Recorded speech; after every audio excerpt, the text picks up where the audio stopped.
Bon, aujourd'hui, on va parler un petit peu lecture et ici, c'est un book haul. Donc, c'est parti. Hello tout le monde, j'espère que vous allez tous et toutes très bien. On se retrouve aujourd'hui pour un book haul. Alors oui, je vous ai dit que ça allait arriver un peu plus souvent parce que, ben voilà, je me montre entièrement à vous. À ceux qui viendraient d'atterrir, ben voilà, moi c'est Céline, je diversifie ma chaîne. J'ai à la base une chaîne un petit peu plus beauté qu'autre chose, mais là j'ai décidé de faire en fait tout ce que j'aime, tout simplement. Ne plus me brider, ne plus me demander est-ce que ça va vous plaire ou pas, parce que ben, même si ça ne plaît pas à 10 personnes, ça peut plaire à 3 personnes. Voilà. C'est un peu bête, hein, mais c'est comme ça. Bref.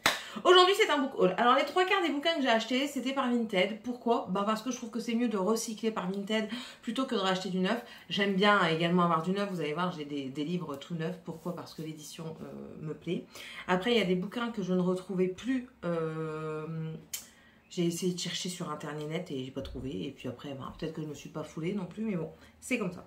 On va commencer par une saga que j'ai achetée au complet sur Vinted, donc c'est Indiana Taylor. Alors je vous montre d'abord la tranche parce qu'elle est assez spécifique.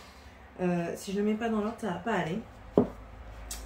Alors voici, quand vous l'entreposez dans votre bibliothèque, voici ce que vous voyez. Je trouve ça super beau, ce détail d'édition est magnifique. Il y a d'autres détails qui sont beaux. Alors ici, je vais vous présenter du 4 au 1, comme ça je terminerai par le 1 pour vous donner un petit peu le résumé. Nous avons la lune d'hiver, donc ça c'est le tome numéro 4 et vous allez voir à chaque fois, dans chaque tome, vous voyez ici en reflet, on a ce symbole de quoi, de quand, de qu'est-ce, on ne sait pas. Alors voilà, ici c'est le tome 4, lune d'hiver, là nous avons le tome 3, lune d'automne. Et je les ai pas trouvés très chers, ah j'allais dire il est où? Je les ai pas trouvés très chers sur Vinted. Après bien sûr j'ai négocié comme tout le monde, généralement je négocie, pas toujours, mais j'essaye quand même de temps en temps. Et voilà, je les ai pas eu chers. À la base, un bouquin comme ça coûte 17,20 €. Et je crois que j'ai eu en tout, pour toute la saga, peut-être que je les ai eu tous pour 20 €. Quelque chose comme ça, une vingtaine d'euros. Je ne sais plus exactement. Franchement, j'ai pas envie de vous dire de bêtises. Mais je sais que je les ai eu moins chers que pour le prix d'un livre. Donc là, ici, nous avons le tome 2, donc lune d'été. Donc, alors là, il est tout au milieu. Je ne sais pas si vous allez voir. Ah, si, voilà, vous voyez. Et à chaque fois, j'adore en fait ce genre d'édition-là, où la couverture est mise en valeur, où il y a des reflets, où il y a différentes textures. Je trouve ça magnifique. Et là, du coup, on a le tome 1. Donc là, c'est lune de printemps. Où est-il? Où est là? Bah, il est en plein milieu, mais je ne sais pas. Vous le voyez légèrement là, dans le cercle. Bref, Indiana Taylor, qu'est-ce que c'est? Ben, c'est une histoire de loup-garou. Alors, avant toute chose, c'est aux éditions Michel Lafon. Oui, je commence, hein, écoutez. C'est aux éditions Michel Lafon, c'est de Sophie Audouin-Mamiconian. Voilà, c'est comme ceci. Ça parle de quoi? Ça parle de loup-garou. Voilà, ça se voit sur la jaquette, il y a des loups. Donc voilà, ça parle de loup-garou, ça parle d'un garçon qui est héritier d'un clan, d'une meute de garous. C'est le seul, et son grand-père est le chef du clan. Il veut à tout prix qu'il prenne sa relève, mais Indiana ne trouve pas sa place parmi le clan. Il décide de partir un petit peu faire ses études en dehors. Je crois que c'est dans... C'est dans quelle région? Le Montana, voilà. C'est dans le Montana. Il décide d'aller faire un petit peu sa vie. Et là, il rencontre deux personnes, dont le petit-fils de l'ennemi juré de son grand-père. Voilà. Et pendant son voyage comme ça, il subit un accident. Et cet accident est dit accidentel, mais lui, il ne le croit pas. Donc, il va tout faire pour découvrir qui, selon lui, a essayer d'attenter à sa vie, et pour ça il se découvre des pouvoirs. Pourquoi des pouvoirs? Le truc c'est que sa mère n'était pas une humaine à proprement parler, c'était une humaine avec des pouvoirs magiques. C'était quoi exactement? Voilà, humaine au pouvoir mystérieux, et son père était un loup-garou. Voilà, donc on verra bien comment ça se passe. Là j'ai les 4 tomes, donc en plus de ça, si je veux, je peux tout me faire d'un coup. Et ben j'ai hâte parce que ça fait un très long moment que ça me titillait. Je les connais déjà depuis une bonne dizaine d'années et j'avais pas flanché. Je crois que c'est une dizaine d'années, hein. J'ai pas envie de vous dire de bêtises parce que si je vous dis une dizaine d'années et que l'édition elle est... Non ouais, c'est ça. 2011. Donc c'est ça, je crois que je l'avais vu à sa sortie et que ça m'avait titillé. Parce que moi, tout ce qui est histoire, vous allez voir, hein, histoire de loup-garou, vampire, enfin tout ce qui est un petit peu fantastique, fantasy, c'est mon genre. Hein. Donc voilà, ça en fait déjà 4 en plus dans la bibliothèque, qui n'est pas du tout assez pleine. Achat suivant.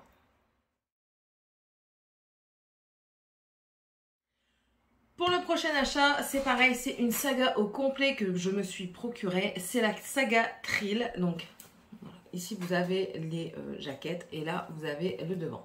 Donc, nous avons le tome 1 échangé. Nous avons le tome 2 indécise. Et le tome 3 royal. C'est aux éditions Castelmore et c'est de Amanda Hawking. Donc, Thrill, c'est quoi? C'est l'histoire d'une jeune fille qu'on tente d'assassiner. Décidément... mais pas n'importe qui, c'est sa mère qui tente de l'assassiner parce qu'elle dit qu'elle est un monstre. Elle a que 6 ans et sa mère essaye quand même de la tuer. Quoi.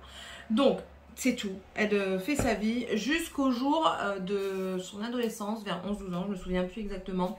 Elle se demande si c'est pas le cas parce qu'il y a certaines choses qui se passent. Et est-ce que sa mère n'avait pas raison, finalement, de dire que c'était un monstre? Elle va se découvrir différente et de ce fait-là, elle va devoir choisir entre sa vie réelle et sa vie différente, magique, surnaturelle, on va dire. Et c'est grâce à un garçon nommé Finn, qu'elle va entreprendre cette aventure. Il va l'accompagner tout du long. Elle éprouve un petit peu une attirance vers lui et elle va savoir pourquoi au fur et à mesure des aventures. Donc voilà, c'était intéressant et la saga est au complet, donc quoi de mieux? Achat suivant.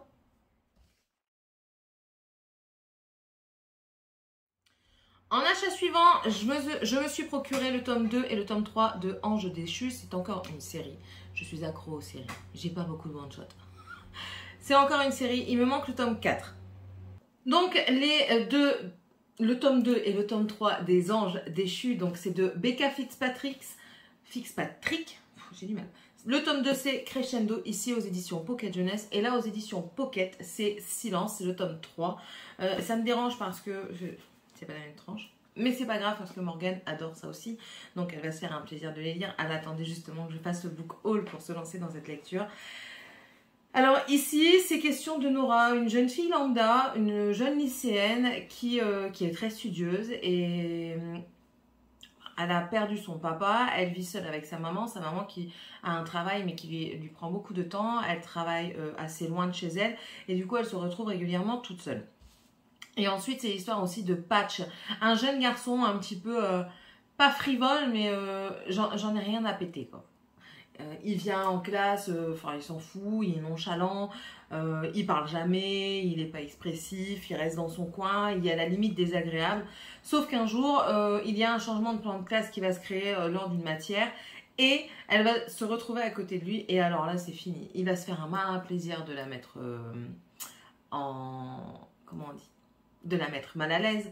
Il va en jouer.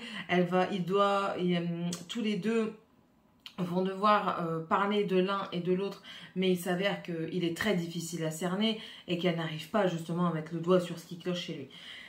C'était hyper marrant, le tome 1, hyper marrant. C'était comique, la façon dont il parlait avec Nora, c'était comique. Leur relation était assez marrante. Et en fait, il y a beaucoup de choses qui vont se passer. Je ne peux pas vous les dire parce que sinon je vous spoil le tout. C'est pas bien. Mais voilà, c'est un truc jeunesse. Mais voilà, c'est beau, voilà, c'est beau. Et ce Patch, en plus de ça, il semble vraiment beau et il est un bad boy, quoi. Donc voilà. Bref, j'ai hâte de les lire. On verra ce que ça donne.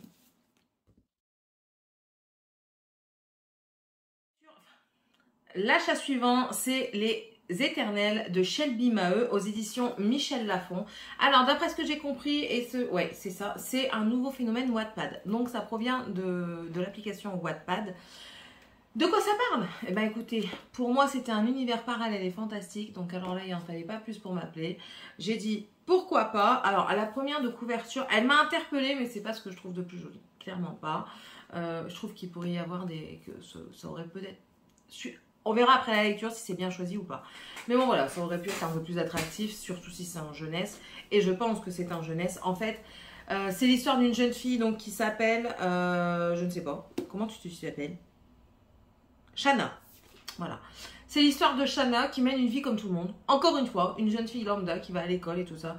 Jusqu'au jour où elle découvre un pays fantastique, hors du commun, dans un monde parallèle, on va dire, Kiaro. Kiaro est juste quoi? C'est juste sa ville natale. À partir de ce moment-là, il va y avoir des déclenchements de pouvoir chez elle et ben là c'est fini quoi. Là elle va devoir affronter des ennemis, elle va devoir gérer ses pouvoirs et ben voilà, ça, rien que univers parallèle, pouvoir, ennemi, c'est bon. Je suis vendue. En plus de ça, je ne l'ai pas eu très cher. Il était en promotion chez Carrefour. Donc j'ai dit pourquoi pas. Et puis je pense que ça pourrait aussi plaire à Morgane. Moi j'adore le jeunesse. Ça tombe bien, j'ai une jeune fille. Donc elle va pouvoir lire aussi.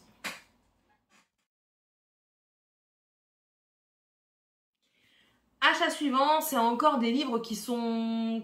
Ça fait depuis très longtemps que je veux me les procurer. Je ne me suis pas pris toute la saga, j'en ai pris 2.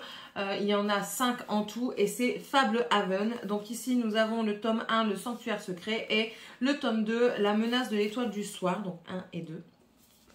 C'est de Brandon Mull et c'est aux éditions Pocket Jeunesse. Alors, je me fais assommer. De quoi ça parle?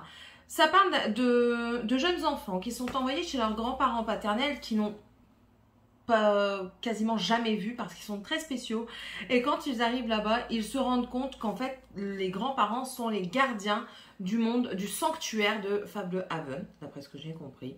Et ce sanctuaire, il héberge quoi? Ben, il héberge tout ce qui est petit peuple, même grand peuple on va dire, tout ce qui est ogre, géant, elfe, enfin voilà, tous des personnages fantastiques, fantasy comme ça. Mais attention, une fée n'est pas aussi gentille que dans les contes de fées et on serait bien étonné de ce qu'elles peuvent faire, surtout à l'approche d'un certain jour, d'une certaine célébration. Donc voilà, et ces 2 enfants vont être plongés dans cette ambiance, il va y avoir encore des ennemis à combattre. Et voilà, ça m'intéressait bien, ça fait déjà longtemps que ça m'intéresse, donc hâte de lire aussi. Et si ça m'intéresse, bien sûr, je me prendrai les 3 suivants. J'aime bien me faire un avis sur 2 tomes. Vraiment, si c'est nul à chier, je reste au premier tome. Mais sinon, j'aime bien me faire un avis sur 2 tomes.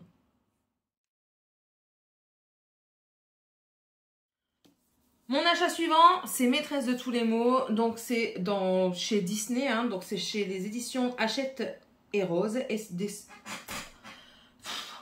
J'ai du mal à parler. Et c'est de Serena Valentino. Donc, voilà. Donc, Maîtresse de tous les mots, c'est l'histoire de Maléfique. Pourquoi est-elle devenue comme ça? Qu'est-ce qu'on lui a fait? Qu'est-ce qu'elle a subi? Pourquoi est-elle méchante? Pourquoi est-elle envieuse, on peut dire? Voilà, ça va juste être une histoire, enfin l'écriture de son histoire à elle, une des écritures de son histoire à elle, parce que il y a beaucoup d'auteurs, d'autrices qui tournent autour de cette vague, de savoir ce qui s'est passé chez les méchants pour qu'ils soient méchants. Donc ça fait un moment que j'ai envie de lire ce genre de bouquin. C'est pas le premier tome. J'étais étonnée que ce soit écrit avec des tomes 1, 2, 3, 4. Je sais qu'ils sont à lire, il n'y a pas d'ordre, je veux dire. Ça, je crois que c'est le tome 4, mais il n'y a pas d'ordre. Donc voilà, je vais lire d'abord celui-ci parce qu'on m'a pas dit que c'était vraiment super génial. On verra bien. Donc je vais déjà lire celui-ci. Si ça m'intéresse, ben, j'essaierai peut-être de lire les suivants. Après, je trouve que c'est une super belle jaquette. Franchement, je trouve ça très joli. Là, le fait d'avoir Maléfique ici et son dragon, enfin, voilà, bref. Moi, je suis vendue, c'est du Disney. J'adore Disney. Voilà, on m'a déjà vendu du rêve.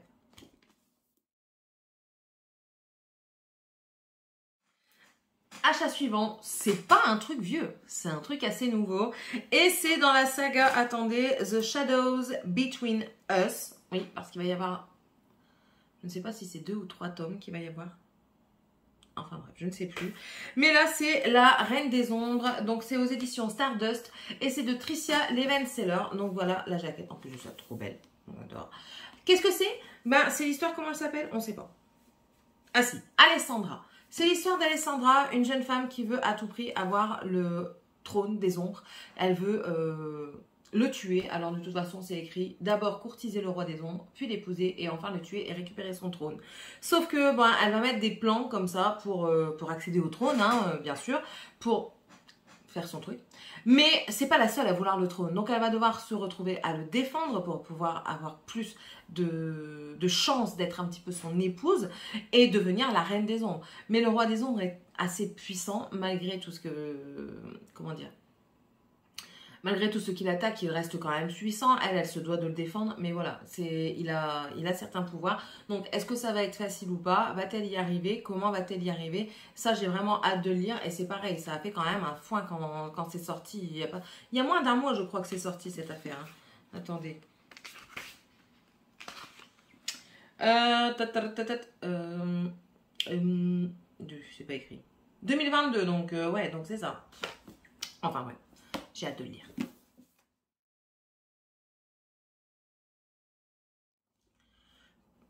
L'achat suivant, ici, c'est Queen of Hearts, donc l'histoire de la reine de cœur de Colleen Hawkes aux éditions Snag Fiction. Alors, ça, je sais qu'il y a un tome 2, parce que je crois qu'il est même sorti. Je ne suis pas sûre à 100%, mais je crois qu'il est sorti. C'est quoi? Ben, c'est juste une réécriture de la reine de cœur. Pourquoi est-elle devenue comme ça? Pourquoi veut-elle qu'on coupe la tête? Pourquoi est-elle d'une méchanceté pareille? On va l'apprendre ici. Les gens en disent quoi? Ben, écoutez, c'est écrit... On tourne les pages à toute allure en suivant la spirale de scènes plus terrifiantes les unes que les autres. Donc c'est pas une histoire où tout le monde est beau, tout le monde il est gentil, c'est pas les bisounours, hein, c'est la reine de cœur. La reine de cœur est pas très bien vue, c'est un bon méchant on va dire. C'est pas la première réécriture que je vais lire, j'en ai déjà lu une, c'est Heartless, je vous mettrai ici, je crois que c'est Stéphanie Meyer ou Larissa Meyer qui l'a écrite, je ne sais plus. Mais j'avais adoré, j'en ai même pleuré tellement j'avais adoré Heartless. Déjà de 1, la jaquette était magnifique, la première de couverture magnifique, l'histoire somptueuse. Franchement, je vous la recommande, je vous mettrai peut-être une photo ici si je la retrouve. Mais ça, c'est vraiment un livre que je vous recommande parce que c'est beau, c'est bien écrit. Je le baisse pour le moment. C'est beau, c'est bien écrit, c'est addictif. Et pour vous dire, c'est vraiment dans l'émotion. Elle a vraiment bien su traduire tout ça. Parce que moi, ça m'a touchée. Et je vous dis, j'en ai pleuré. Donc voilà. Après, moi, je vis mes lectures. Si elle meurt, je vais avoir mal pour elle. Si elle chante, je vais chanter avec elle. Enfin voilà, bref. Donc là, c'est encore une autre réécriture de conte. Et j'ai vraiment hâte de voir ce que Colleen Hawkes en pense, en écrit. Parce que, ben voilà. Voilà, tout simplement.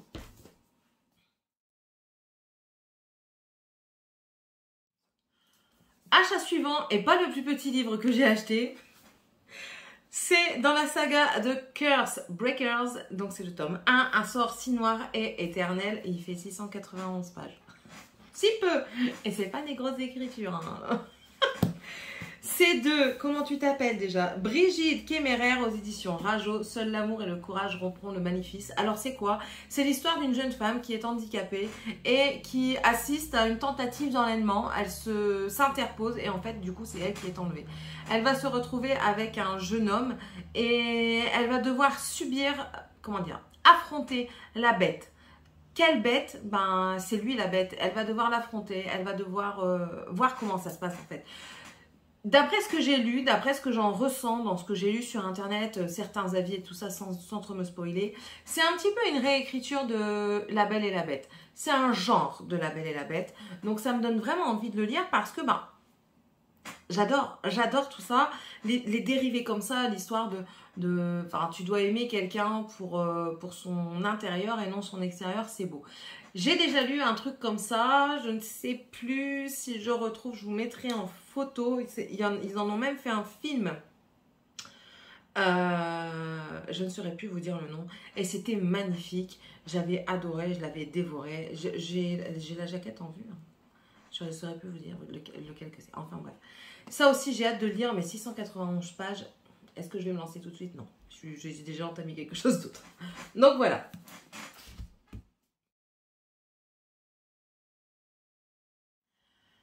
Un achat aussi que j'ai acheté suite à tout ce qui était du foin d'Internet, c'est Inheritance Game. Donc c'est de Jennifer Lynn Barnes aux éditions Pocket Jeunesse. Alors qu'est-ce que c'est? C'est l'histoire d'une jeune lycéenne qui est convoquée dans le bureau du directeur et on lui annonce qu'elle est l'héritière d'un riche milliardaire. Il est décédé, du coup elle doit accéder à son héritage si elle le décide et si elle l'accepte, la seule condition c'est de se rendre au manoir du milliardaire et avec ses 3 ou 4 petits-fils. Elle est où la prise? J'en sais rien.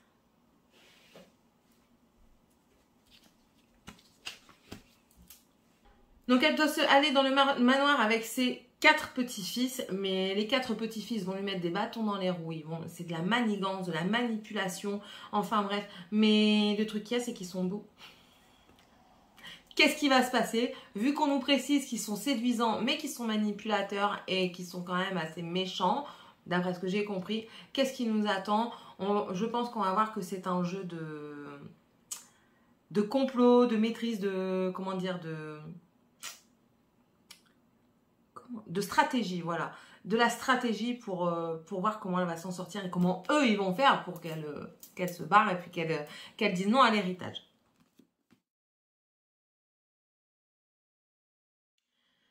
Le dernier achat, c'est Aurora Squad de Amy Kaufman et Jay Christophe aux éditions Casterman. Donc c'est l'épisode 1, il y a plusieurs tomes. Je crois qu'il y en a 3. Je ne suis pas sûre. Je crois qu'il y en a 3. Qu'est-ce que c'est? Alors déjà, je l'ai acheté pourquoi? Parce qu'on m'en a parlé, non, on m'en a pas parlé personnellement. Non, j'ai regardé des vidéos et Kimi Collection me l'a vendu. Il y a un autre livre là que c'est Nina Quill qui me l'a vendu. C'est aussi avec des extraterrestres bleus. Enfin, ça c'est pas avec des extraterrestres, enfin, peut-être, hein, je ne sais pas. Mais voilà. Bref, Aurora Squad, qu'est-ce que c'est? Alors, c'est l'histoire d'un jeune homme, c'est Flynn, je crois qu'il s'appelle lui. Flynn ou Tyler, celui-ci? Je crois que c'est Flynn, Tyler. Oh, je ne sais plus. Tyler. Alors, déjà, c'est un squad, donc une équipe qui est dans la galaxie et vous avez le chef Tyler qui voyage dans l'espace et qui tombe sur un vaisseau disparu depuis des siècles et en entrant dans ce vaisseau, il trouve Aurora qui est cryogénisée. Il décide de la décongeler et de là va s'en suivre tout un micmac. Il va devoir la défendre mais pourquoi il ne sait pas. Alors du coup, voilà, ça crée tout ça. Alors, ce que j'ai apprécié dans ce que j'ai vu comme avis, c'est que c'est des personnages assez atypiques. C'est un humour piquant, c'est